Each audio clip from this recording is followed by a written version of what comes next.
for your system. Experience the feeling of HornHVAC.com. Schedule your maintenance today.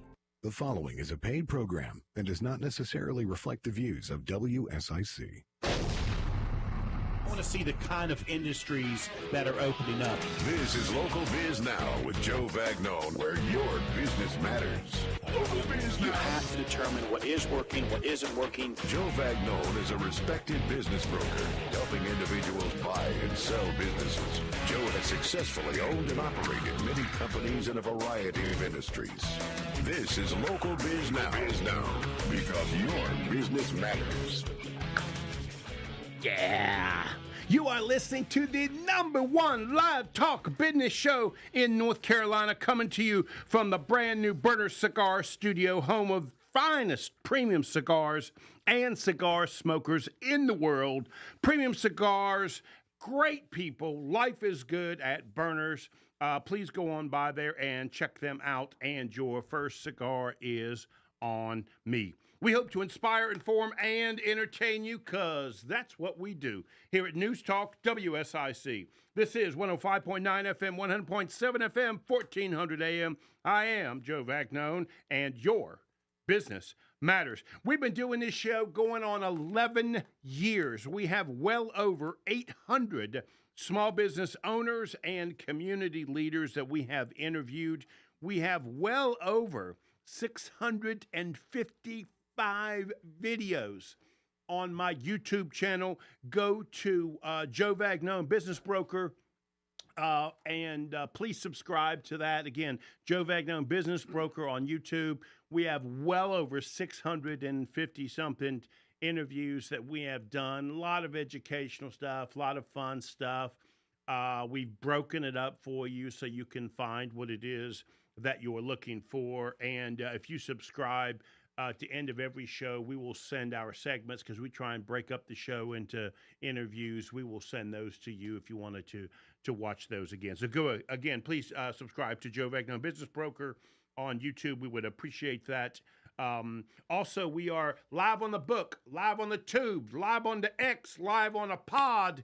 If you want us, we got it. We are live right now. I am monitoring Facebook.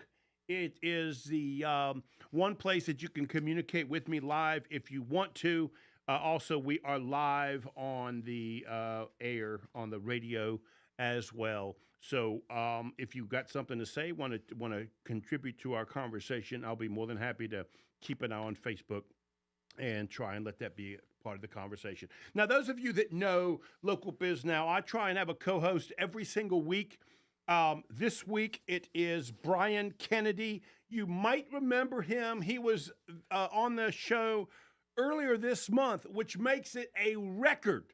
This is the first time ever, as quickly and rapidly as less than 3 weeks, we have taken a guest and turned him into a co-host.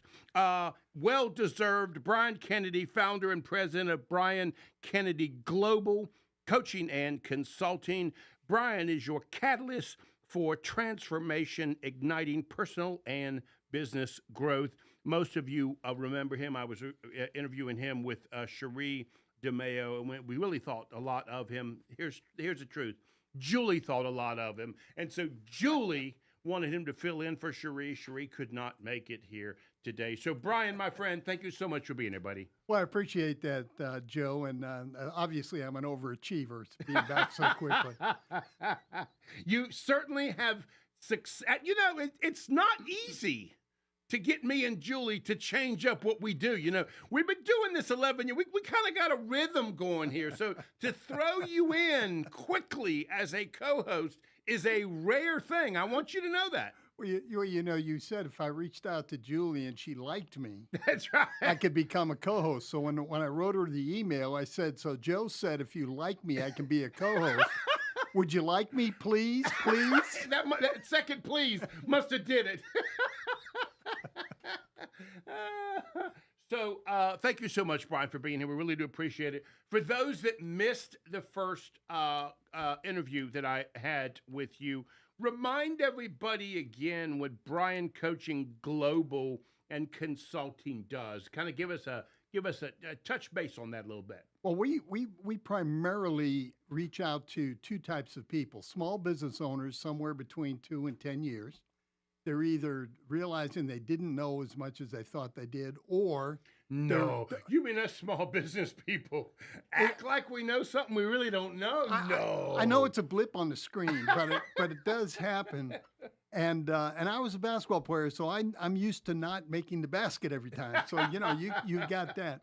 The other thing is executives. One of the things I learned as an executive with American Greetings Corporation is how to think globally and think large, but most important, bring the people with you. And that's really what we look for. Small business owners who are either want to get moving or want to break through, and executive teams that are looking for a coach for their guys. And so when I went to your website, one of the things that intrigued me was you have these sort of, the word that's coming to my mind is canned, but I don't mean that word. That sounds negative. What I mean is there's these topics that you speak about, and the topics, as I read them, it was clear to me you get it, right? Like you understand small business. So I could tell just the fact that you say you can ask me to speak on these different topics. When I read the topics, I got it. Like I could see that you understood the weaknesses of us small business people. Where did that experience come from? That's a great question, and thanks for asking it. I was working in Dallas for American Greetings, and we were doing a restructure, which I was well aware of, and they were moving my position into Cleveland, Ohio. And the CEO was with me one day, Maury Weiss, great human being, tremendous leader. And Maury asked me how I would like living in Cleveland. And I said, well, Maury, I'm not going to like living in Cleveland because you see, Maury, I'm never going to live in Cleveland. And Maury looked at me and said, we'll miss you. So when he asked me what was wrong with Cleveland, I said, well, I live in Dallas, Texas, where the sun shines 85% of the time. You want me to move to Cleveland, Ohio, where the sun shines 27% of the time, and half of that is suspect. It's the sun is there, but it's through a cloud. Exactly. So one of the things, and you asked me last time about relationship marketing. Well, one of the things that I'm very strong on is developing relationships with good people, influential people, and people who care about people. And I took some time off. I traveled, and then within a week after I got back from a trip, I got a phone call inviting me to be part of a turnaround for a small business. And I told the guy I wasn't looking for a job. He said, well, good, we can meet Friday. I said, well, I'm not looking for a job. He said, but we've got to be out of here by 3:30 because I'm going to take my wife to dinner and we're going to the hockey game tonight. I said, I got to meet this guy. So I started doing small business turnarounds in Dallas, Texas, and we did a number of them. And that's where I learned about the pitfalls of small business. Right. Let's take a break, and we come back. Let's find out how from Dallas, Texas, you end up in Mooresville, North Carolina. You are listening to Local Biz Now, where your business matters. I'm talking with Brian Kennedy, founder of Brian Kennedy Global Coaching and Consulting. Ignite your personal and business growth. We will be right back.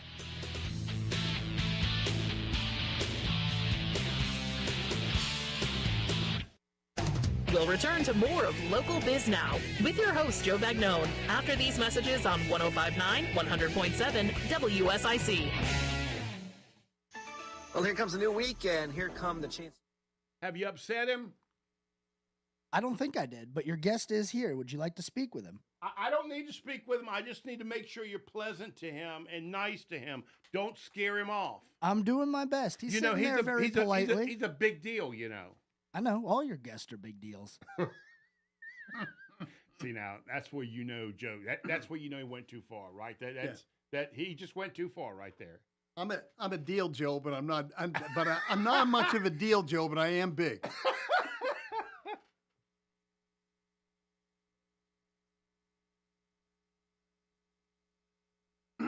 Did Wilton not turn up the AC for me? Because I'm getting a little hot in here. It is hot. I mean, see what happens, Joe. You show up and Wilton starts slacking off. You're going to have to change our titles.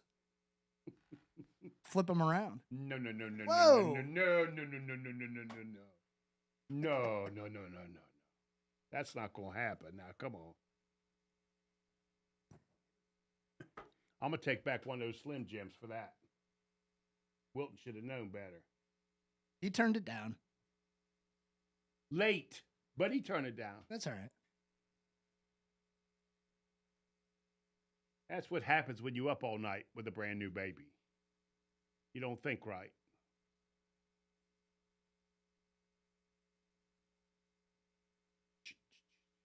Julie said Joe was right.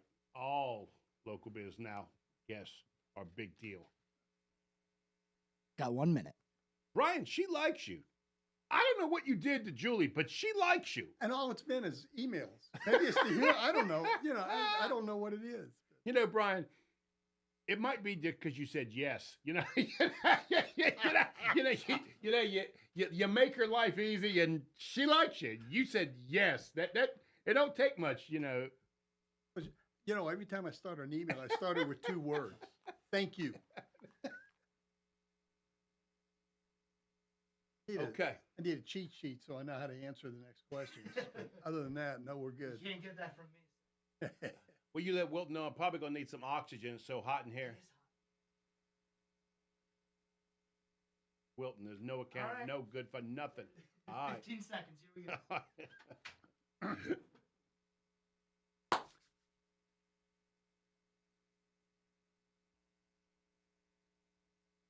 Julie told me leave Wilton alone. Continues now on 105.9, 100.7 WSIC. Local starts here. Yeah. You are listening to the #1 live talk business radio show in North Carolina, and we've been doing that going strong for 11 years. I'm here in the Burner Cigar Studio. Go on by and see them at Burner Cigar, located in Brookdale Village, and tell them that Joe sent you, and your first cigar is on me.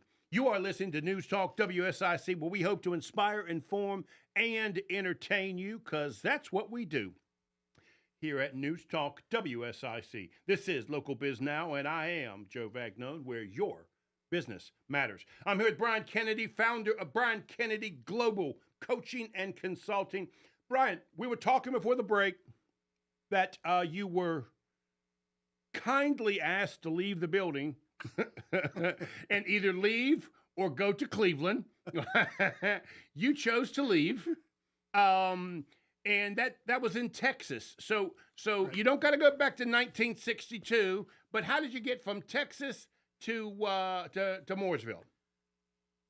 Well, that all happened in 1998. So I spent some great times in Texas doing small business turnarounds. We actually started a small business behind an international speaker, Vince Pacenti, and then it was about 2002. I was flying through Charlotte on my way to my cousin's house in Jacksonville, North Carolina, and I called this friend of mine whose husband had died in 1992. He and I were close friends when we all lived in Charleston, and he died in 1992. So I called to see how she was doing. I said, her name is Shirley, so I called her Shirley.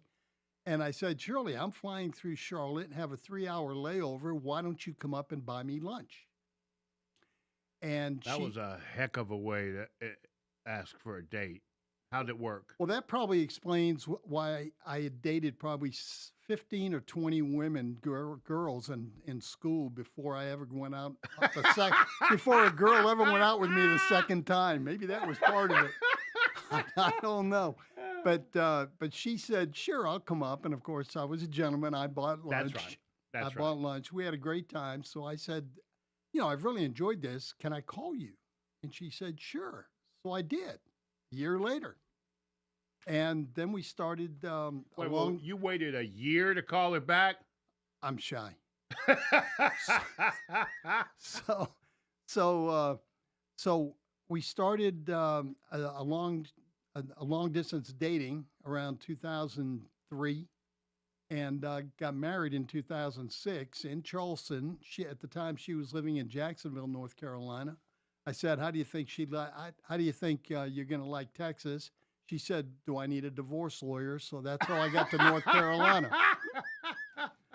So I came to North Carolina, and I've been here since 2006 with a beautiful, wonderful woman, and a woman of God who I just absolutely love.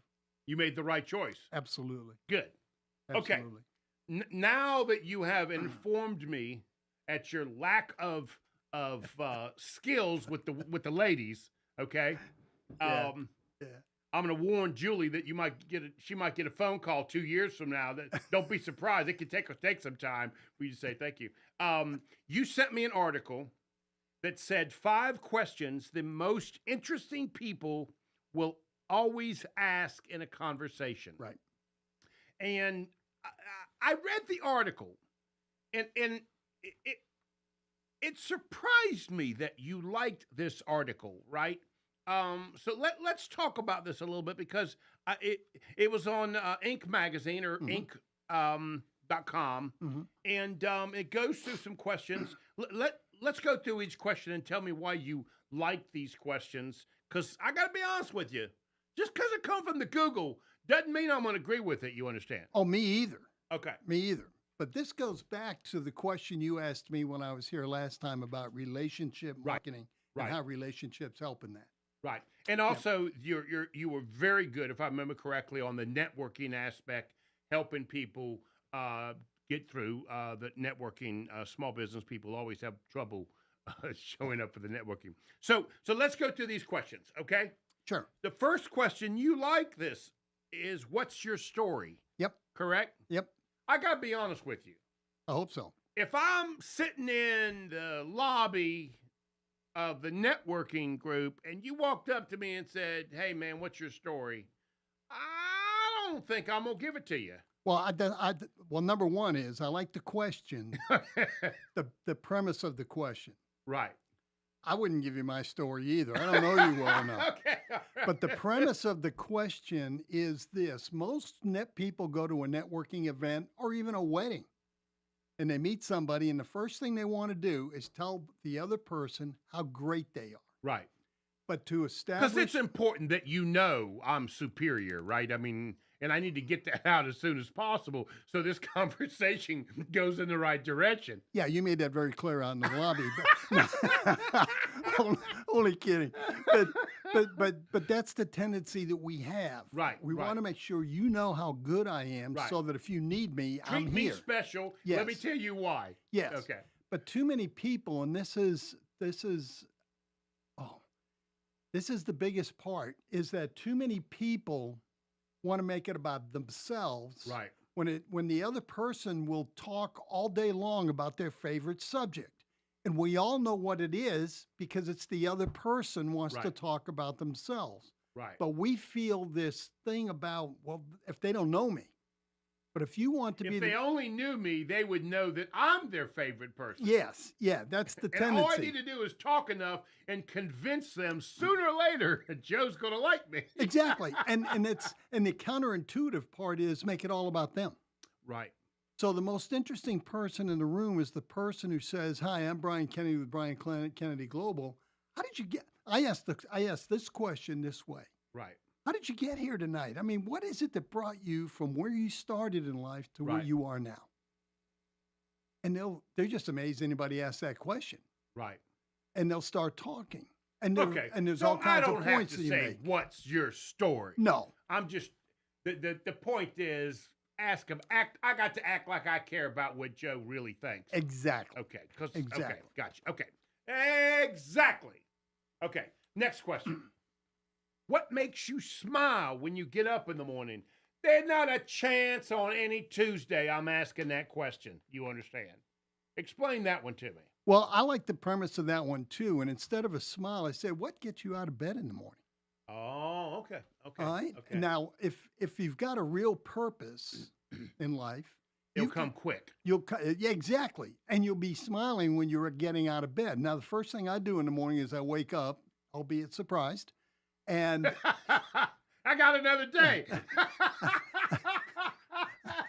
you know, I look out and I say, thank you, Lord, for a new day. You must have some work for me to do because I'm still here. All right, let's get going. I'm excited about this. But I know my purpose. And I just bounce up and I get work. I get to work and I get to study. I do I do my routine every morning. And that's what I do. So what gets me up in the morning? The thought that I can feed into somebody to help them become what they wanted to be, but maybe are stuck on the road to do that. So when I say, what makes you smile in the morning, it's supposed to give you a good feeling about, I get up because I love to. Right. Okay. Number 3. What is the one book that has influenced you the most? That's a hard question to answer in the middle of a networking function.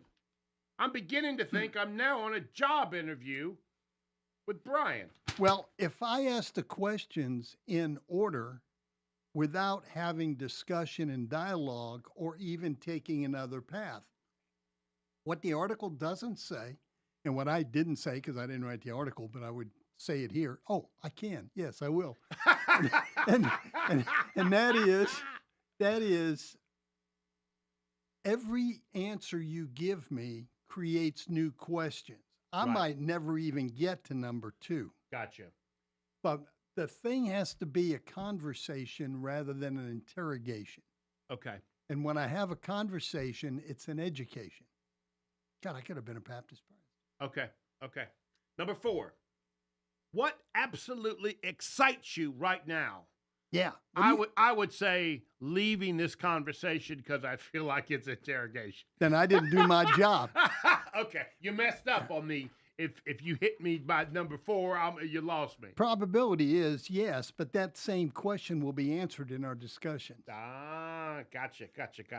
You think you'd have won me over by 1 or 2 questions by then because I'd already be talking about myself and such and whatnot. Well, my questions aren't really questions. The first question is a conversation starter. Right. And then the other questions, if I have these in my mind, I know directions and I know things that I can learn about you during that period of time.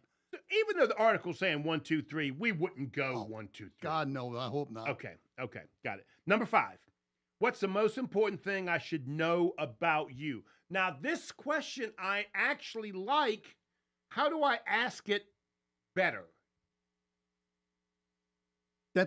Okay.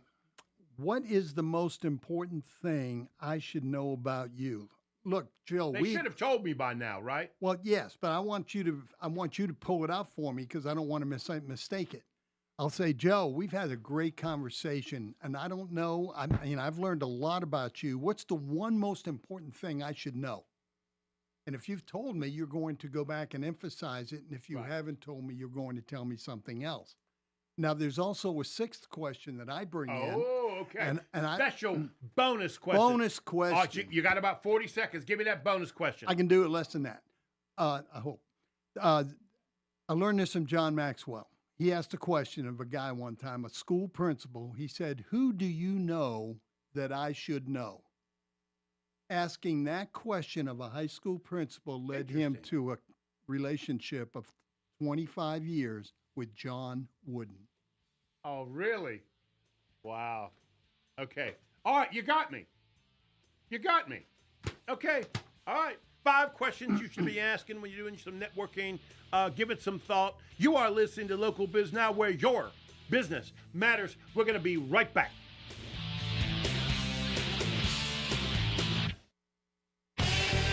There's more Local Biz Now with Joe Vagnone on the way from 105.9 100.7 WSIC.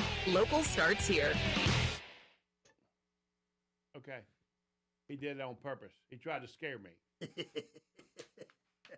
Joe gave me that look again like this. He was getting ready to say, We can't go to commercial. did I tell you that story? That's how Joe and I met. The reason why I love picking on Joe, he was the first board operator. I was his only and first time he was on the board. Okay. And there was a mistake. There was some stuff that was happening between us. And so normally when you're live, I just tell him, go to commercial. We'll clean it up. We'll fix it. it's his first time as a board operator for a live show.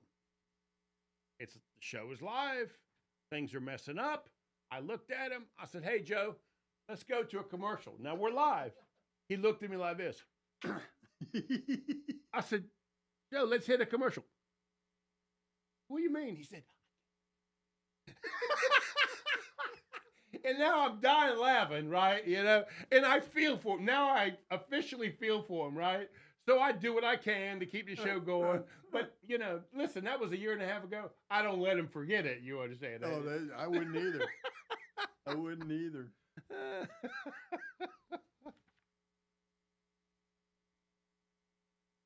Okay, Julie, I need the address for Denver so that I can read it. I keep forgetting to read the Denver address. I'm hoping Julie didn't go get herself a drink and she hears that and puts that on Facebook so I can read that. I mean, there's no better way to lose a sponsor than to not know where they operate out of. Well, this is a new location for them, right? That's in Denver? right. That's right. Okay. Okay. So we come. How much time I got? Can I say hi to my guest? Put him on. I'm ready. Okay. Hey, Brian, can you hear me? Yeah, I can hear you loud and clear. Good, buddy. I gotta do this thing, and then the rest of the show is yours. We're gonna talk. You good? Sounds good. Yeah, sounds Okay. good.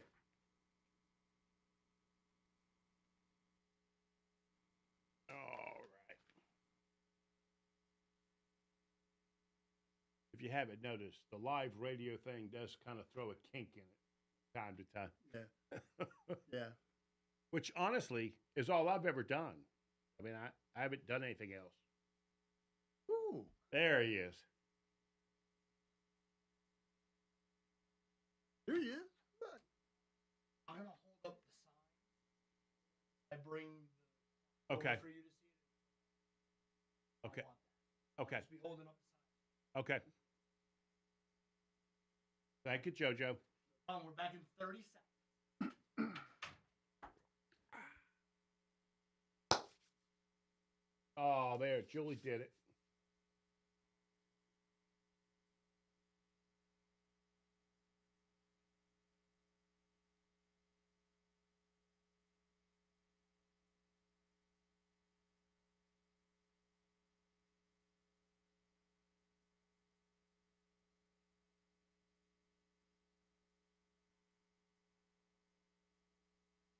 It's local Vagnone on 105.9 100.7 WSIC.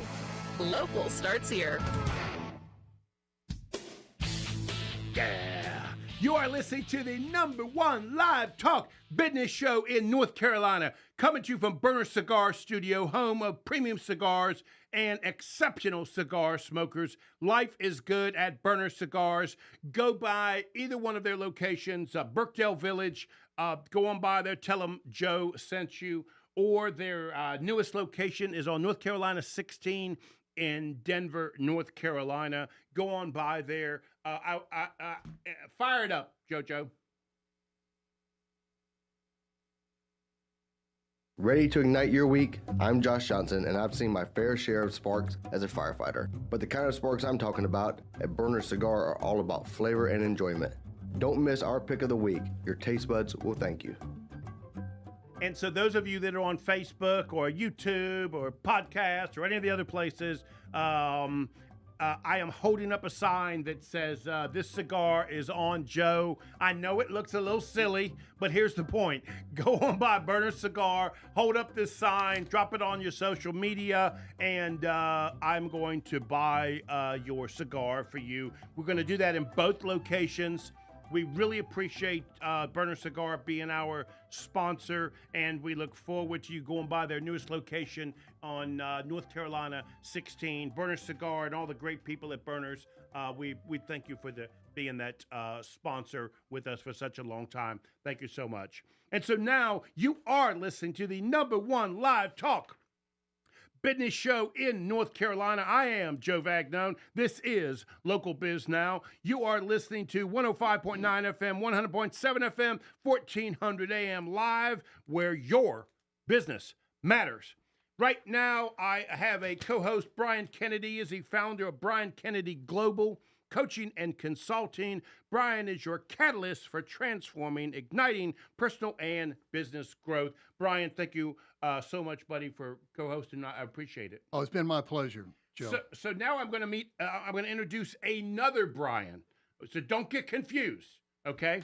I'm going to introduce Brian Shields. Brian is an acquisition entrepreneur and advisor and burnout beater, and I can't wait to ask him about some of that as well.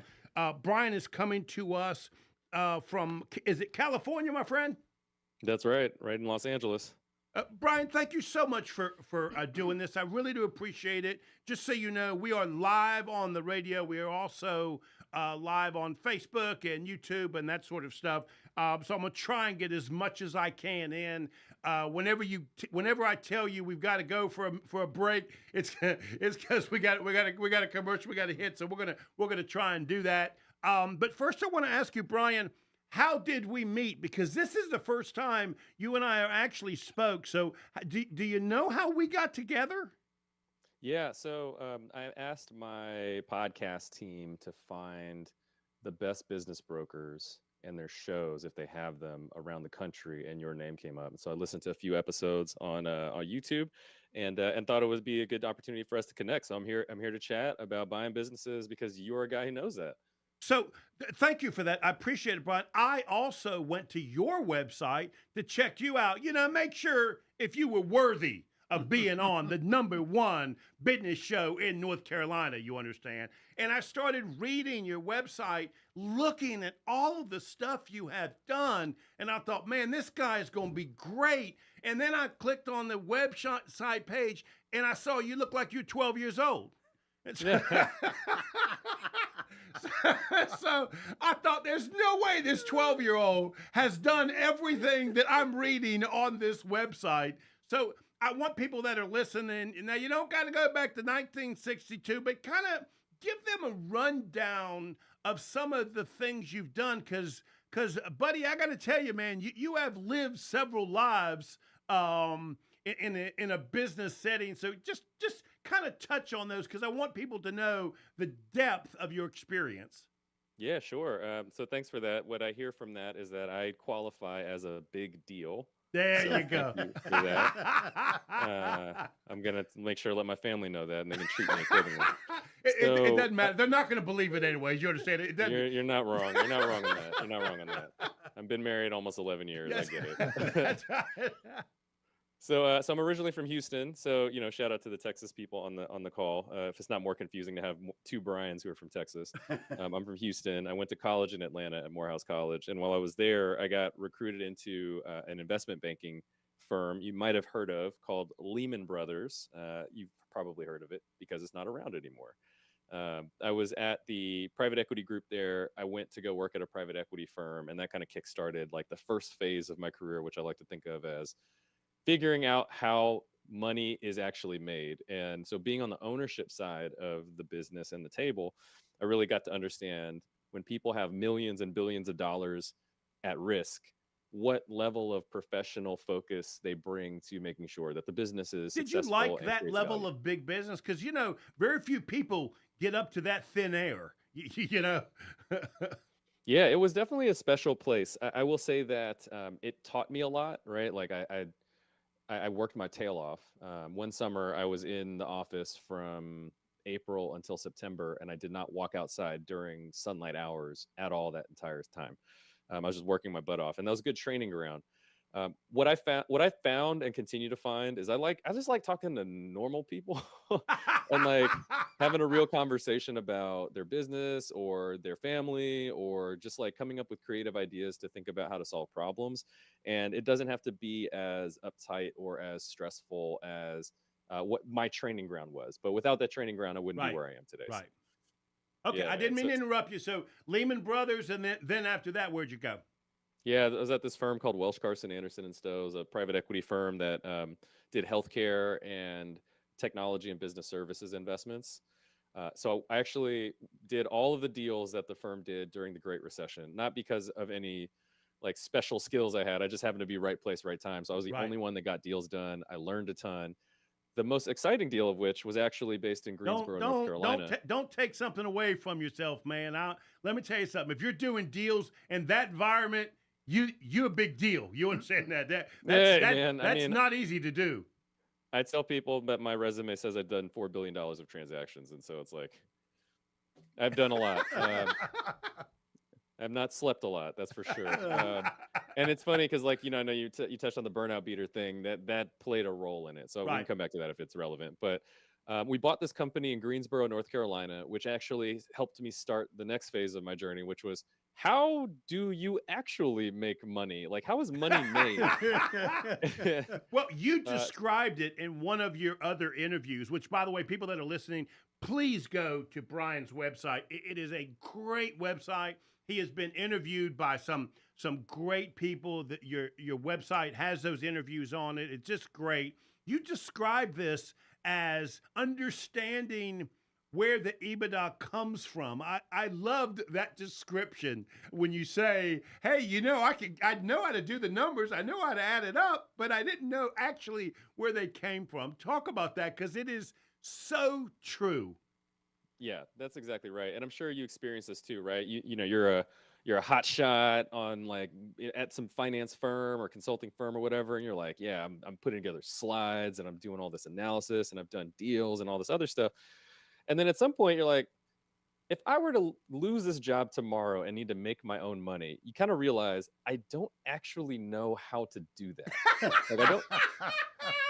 I can't tell you how many people I meet that don't accept what you just said as being real, right? They think because they know how to count it, they know how to produce it. So this statement that you're making is so real.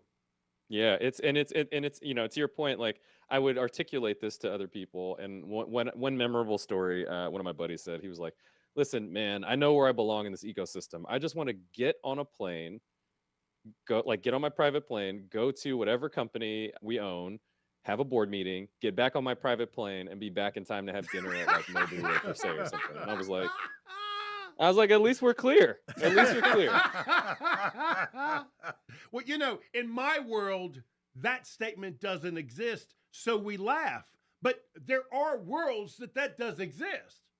Absolutely. Absolutely. I mean, I'll tell you, like the only times I've ever been on a private jet were working with that private equity firm. And just like the access and the way that people think about money in that like set of that institution and that level of like accomplishment, it's just totally different. And it rubbed some of my values the wrong way. And I'll just tell you a quick anecdote. Please cut me off if you need to. But I remember during that period where I didn't. We got go about outside, 1 minute. Understood. The period I didn't go outside, right? One of the people working on the deal with me was about to have their third kid. His wife was pregnant, and she was going to be induced the following Monday. And this was a Friday. We had to schedule a legal call about something on Monday. So he calls her and is like, hey, I know that this is the third induction that you're going to have, but would you mind moving it to Tuesday? And Joe, I tell you, like, in like cartoons when like the phone is jumping off the table because people are yelling through it so hard.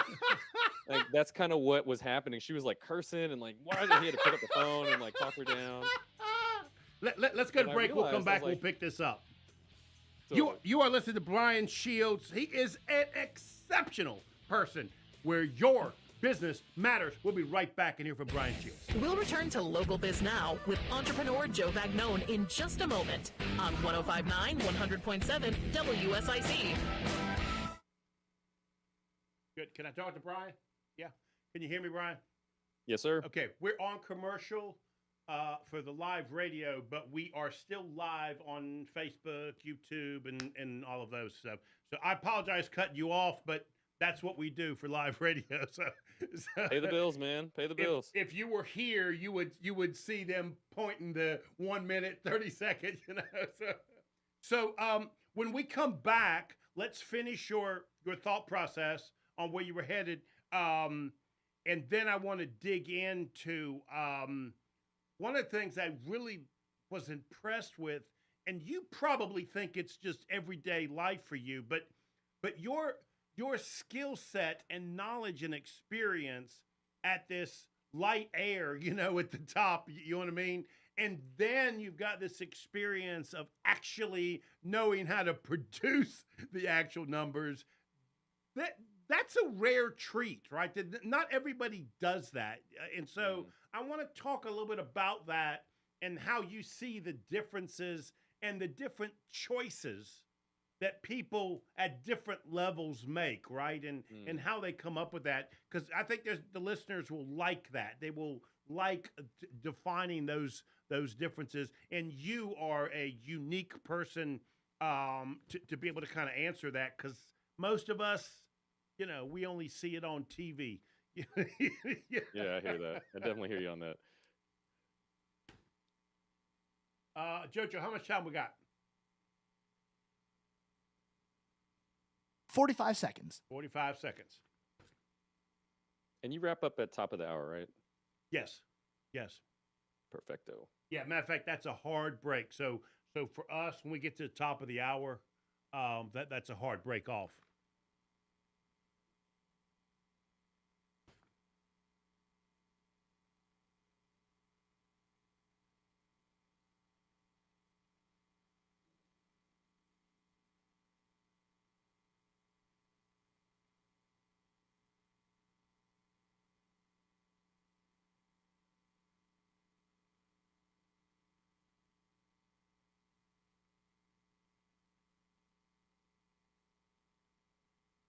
To Local Biz Now with your host, Joe Vagnone, on 105.9, 100.7 WSIC.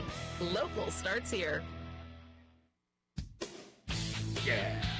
You are listening to the #1 live talk business radio show in North Carolina, coming to you from Burner Cigar Studio. This is WSIC and Local Biz Now. I am Joe Vagnone, where your business matters. I'm here with Brian Kennedy. He is the founder of Brian Kennedy Global.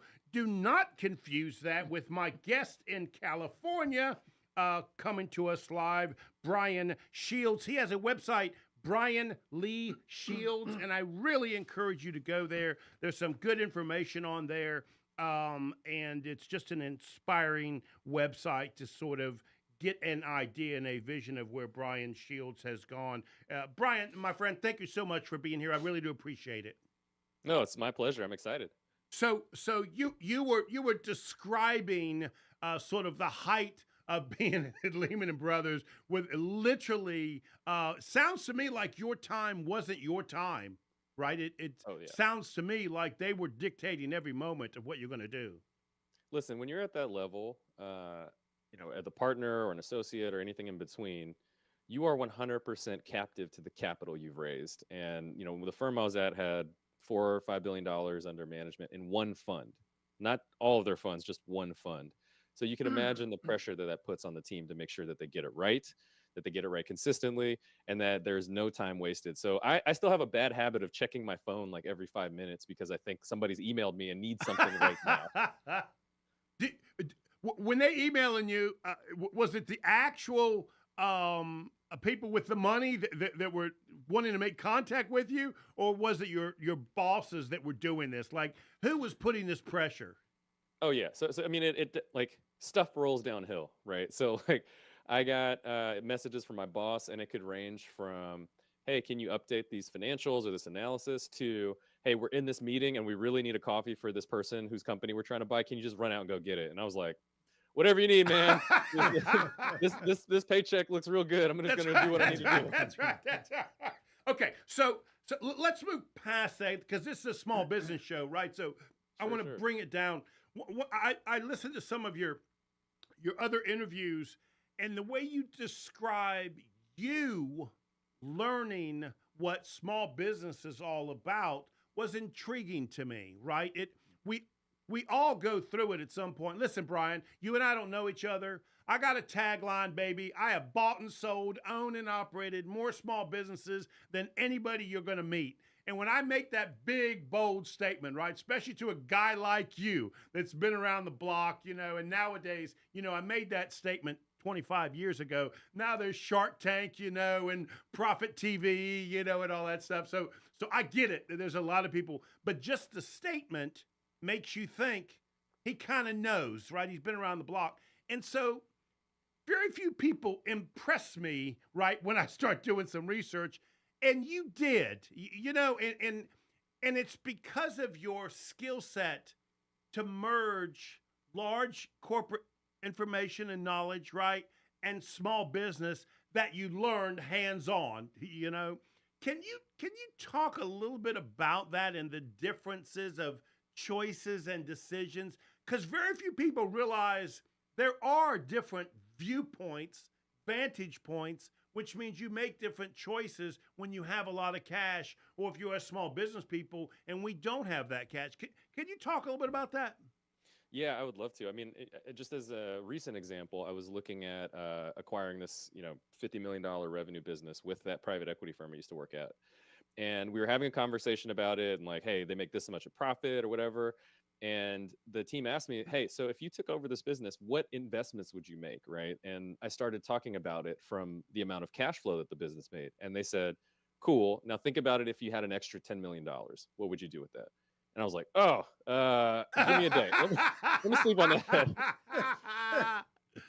And I think that hopefully frames the point that I'm getting at, which is, and that you were getting at, which is when you have institutional capital, and there's a range, but like when you have money in hand, you can start to think in not just the acquisition, but the bets you're making around it. So, hey, we have this business. It's really cool. Maybe we should enter into selling into South America. Maybe we should add a new product line. Maybe we should clean up the infrastructure so it just runs better, whatever. But you have time and the privilege of having those decisions at your fingertips. When you're a small business owner, I mean, I've been there, right? Like I owned a business that made less than $5 million of revenue. I was elbows deep. Literally, you can see my sleeves were rolled up. I was in it, right?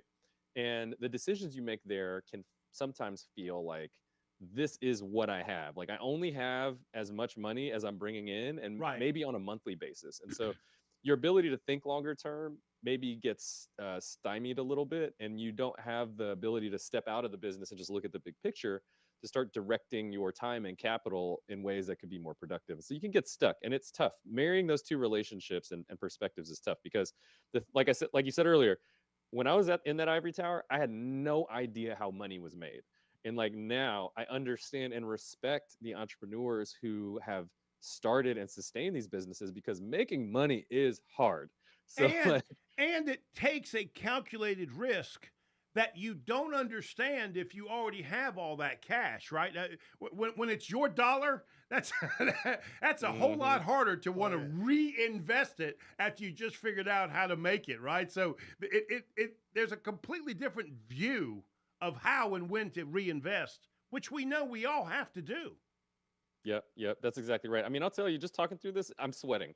Because I feel that pressure again of, oh man, we only make X amount of dollars. I know I got to do payroll. And then I only maybe have one or two bets I can try before it's like, look, I don't have more money to try this year. Right. So you have to be very thoughtful about doing that. And frankly, like for me, outside of the fact that like I had all this training and stuff, like I've just learned over time, you cannot make decisions in a bubble. So whether it's getting a coach and supporter like a Brian Kennedy or a board of advisors or somebody who's not in the day-to-day that you can just say, hey, this is what I'm thinking. And they can help you zoom out. It's hugely valuable. It's just hugely valuable. Yeah. And for you, it's funny because I've been advising small business people for years. You really do need an advisory board, somebody to sit down, and they can't be family members because you're going to get the advice from your wife, whether you like it or not, right? It's got to be people that know and understand what you're trying to do. And so they will keep you in check, but they'll also push you when it's time to push, because that's the other thing that happens. You find yourself getting scared. You get to these comfort levels and you realize it does require a whole nother investment to go to a new level. And personally, you find yourself not wanting to go there because you know what it's going to do to you personally. So there are personal decisions. It's not like when you're at the ivory tower and you decide, let's do something. It's not you going to going to that new country to start that, right? Where if it's small business, it will be you getting on a plane and going there. That's right. That's absolutely right. I mean, I'll tell you, the first business I ever bought was a vending machine business. And, on paper, it was a great business. But one thing I learned, Joe, is that I don't like driving. And those businesses require so much driving. And like, in my mind, I was like, oh, here, I'm going to do all this and optimize the product mix and blah, blah, blah, blah. And then the 15th time I had to get in the car to drive to pick up some cash, I was like, I can't do this anymore. I got to stop. So I sold the business, but I learned the lesson that's making the point that you're making, which is when you're up there in the ivory tower, right, you can make these decisions and not necessarily care or experience how it filters through the business, right? And that has real impact because the people on the ground have to execute it. And they may not like driving, or they may not be as efficient doing it in the way that you want them to. And you have to have a respect for that. And that's how I come to owning businesses is I just try to understand how the sausage gets made and make sure that whatever decisions I'm making take into account that we want to make sure the sausage still tastes good and looks good for the person to eat. So you just stepped into something, Brian. So I have the argument with people all the time about this. I'm curious. I've always believed if you don't have a passion for the industry, stay out of it. You kind of made a pitch for that. So I'm curious, a guy like you that's looking at these different businesses and realize, wow, man, those margins look really good, but that means I got to start a transportation business. Would you think twice about that? 100%. I tell people all the time, I get these calls. Hey, Brian, I got this like cool idea for this industry. I own property, so I should own a property management company. Or I have one rental property that like I moved out of, and now I should own this like Section 8 property management business. And I'm like, hey, man, cool. That looks good on paper. You can convince yourself of anything on paper. But the thing that people need to remember is that, to your point, Joe, you are going to be in the business, either involved or in the day-to-day. And so there has to be as much of a owner business fit as there is like a product market fit. Because if you don't fit in that business, the customers will know, the employees will know, and you will know, and you will be out of there really quickly. And so that's why I absolutely adore my new friend, Brian Shields. Go to his website, Brian Lead Shields. He will be able to help you so much. Brian, what are you trying to do now, right? Because it looks like you're doing some advising, coaching, and you're still doing investing. So what can we do for you, right? Who's the buyer profile you're looking for? Yeah, so now we're myself and a partner are in the process of raising a fund to buy a few more businesses. We want to see hardworking entrepreneurs get the fruit of their labor and be able to ride off into the sunset or turn into the elders that help support us as the next generation of entrepreneurs. So we have some money, we're raising some more. Reach out to me on LinkedIn, we could talk about it. But that's next, right? And we're always looking to talk to people who are thinking about selling their business and want to talk to somebody who will give it to them straight. Like I just keep it real with people. Right. So we've only got a minute, buddy. What advice would you give somebody thinking about buying a small business? Listen, number one, make sure that you fit the business because you're going to be in it for 10 years. Number two, make sure that your family is on board because the number one question I asked my wife that helped me was, where is the line before I have to actually get a job? I love that. It was totally worth it. And number three, just make sure you take care of your mentals because this stuff is hard. It is the most emotionally taxing thing you can possibly do when you are responsible for dozens and dozens of people's paychecks. Brian, we got to go, make sure you buddy. take care of yourself. Brian, we got to go. Let's do this again, man. I got to get you back again. Let's do this again. Thank you. You are listening to Local Biz Now, where your business matters. We'll see you next week. Serving you better than